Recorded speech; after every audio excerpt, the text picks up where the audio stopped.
Sakasan here. Comic-Con going on right now, but in the meantime, we're going to watch this video called The Inevitable Downfall of the Arrowverse. Oh, too bad. Let's see what it's all about. I mean, how often does the world almost come to an end? Oh, it's like that. Since 2012, there's been no better or more consistent superhero universe on television than the Arrowverse. At one point, consistently something TV shows on the air simultaneously, all weaving an interconnected story. Sure, Marvel has had the Netflix shows and some stop and starts with things like Agents of S.H.I.E.L.D. and Inhumans, but the network adventures of DC's finest have taken the cake week in and week out. And yet, there's a yawning maw of uncertainty surrounding the crown jewel of the CW. The brainchild of Hollywood super producer Greg Berlanti is seemingly on the verge of extinction. Why? We can't save everyone, Clark. The moment I believe that is when I stop trying. Starting in October of 2001, Smallville, a TV show aimed at teens, shifted the paradigm of what comic book properties could do on TV.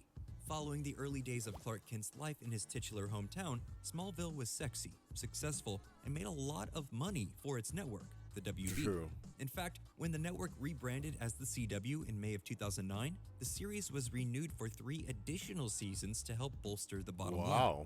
After Smallville came to an end in 2011, the CW was keen to recreate the magic. They greenlit an adaptation of the popular Smallville supporting character, Green Arrow, for his own show. The show would be a darker and more brooding version of the character.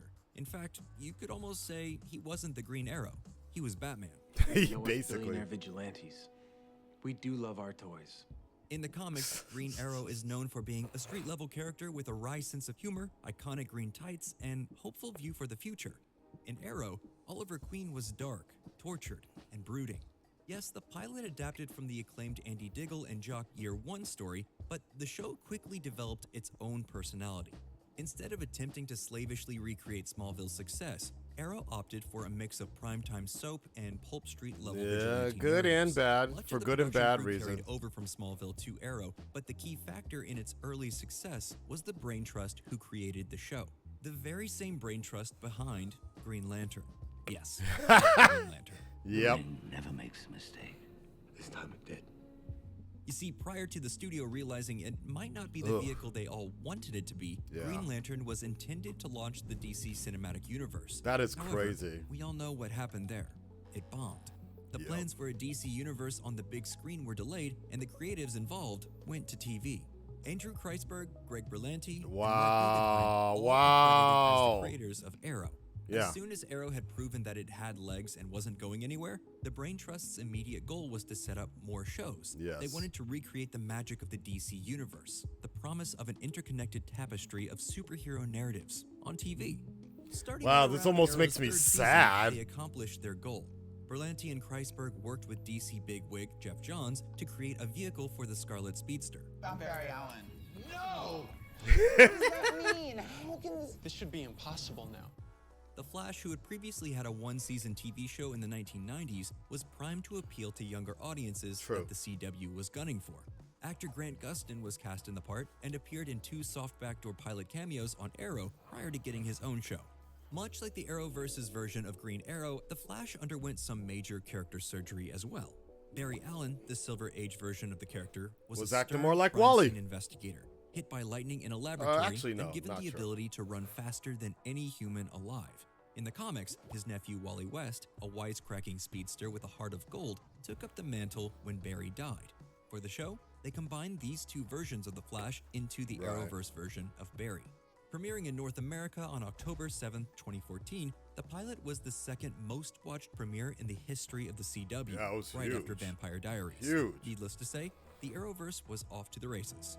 A race? Think you can keep up, Girl of Steel? Oh, just you watch Scarlet Speedster. Supergirl. I remember that crossover was so dope too. It was so good. I remember that crossover was better than. I think that crossover came out the week of Batman v Superman or something like that. I think I was more excited for the Supergirl Flash crossover than BVS. Oh man.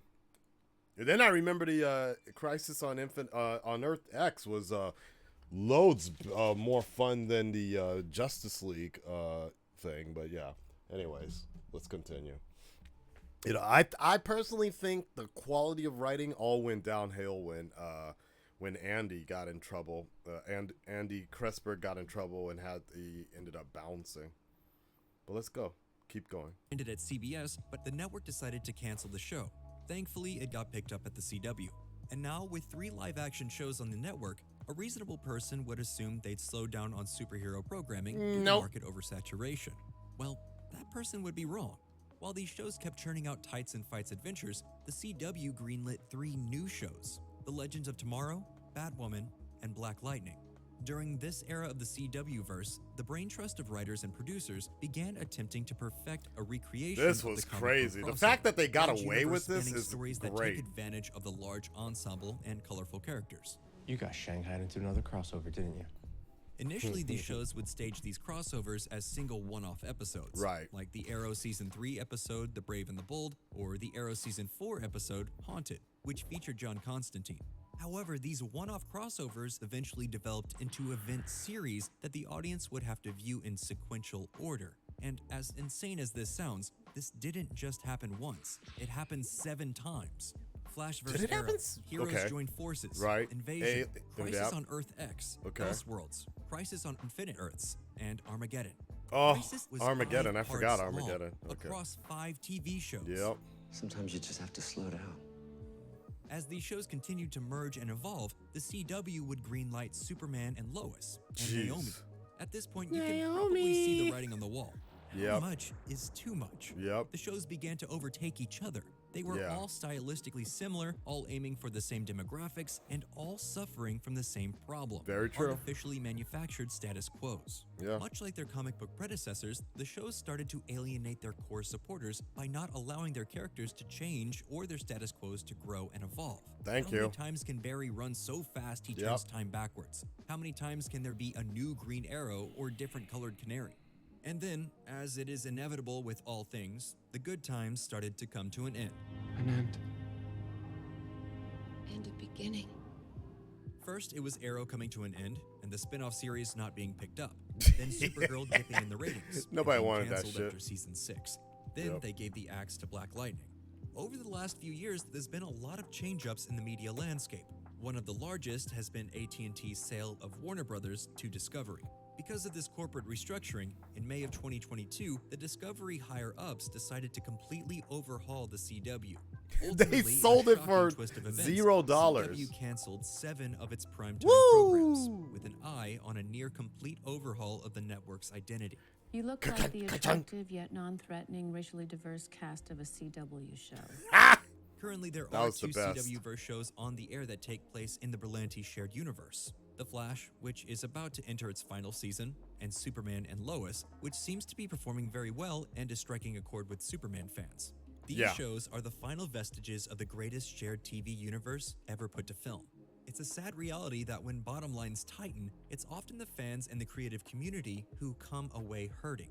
However, it is resoundingly impressive that what started out as a let's see if we can riff off of Smallville show birthed hundreds of hours worth of television. It's just a shame that this superhero universe went the way of so many others. They became overly complicated, self-involved, and refused to evolve. If there's one thing we know about superheroes, however, it's that even when they're dead, they always come back. What do you All right. think? Will the CW-verse be reborn All right. at another time?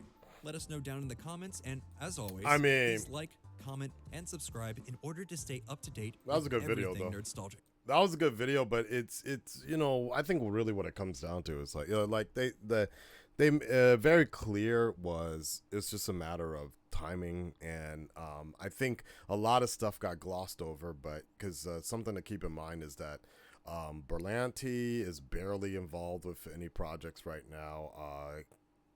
Kreisberg was fired, he left. One other person, but I can't remember his name. Very intricate in dealing with things. He announced, he was saying that he hasn't been involved in a CW project in like 3 or 4 years. So pretty much all these guys bounced, and the Flash has just kind of been running on fumes. And you know, yeah, they've tried new things, but yeah, they alienated their audiences, and obviously the drama points of having like, you know, things like Felicity in there, and making sort of this soap drama type of feeling.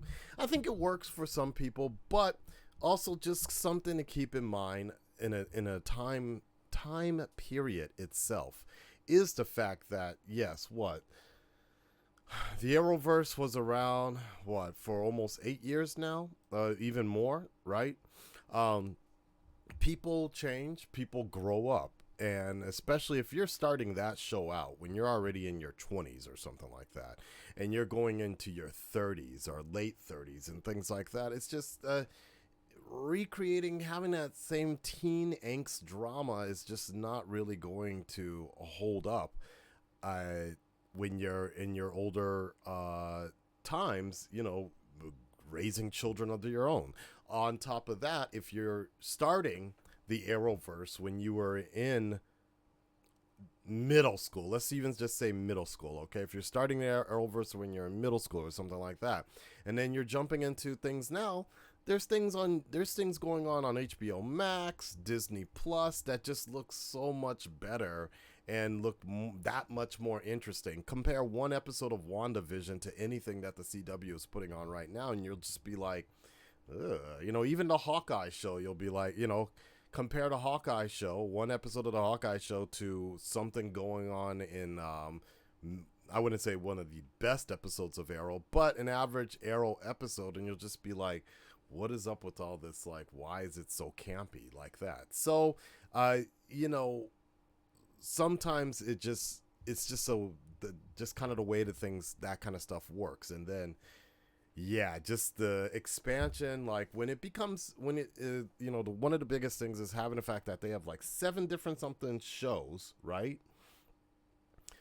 And you feel like it starts to become required watching to watch some of these shows. It's too much, man. It just, like, you can't dedicate all this time. And then as a YouTuber, one of my biggest issues was in the fact that, like, you could literally create an entire YouTube reaction channel on the CW shows if you like just reacting to all that and dedicating your entire time to just covering all that stuff. There are YouTubers that are like that. Has anybody heard from Pagey recently?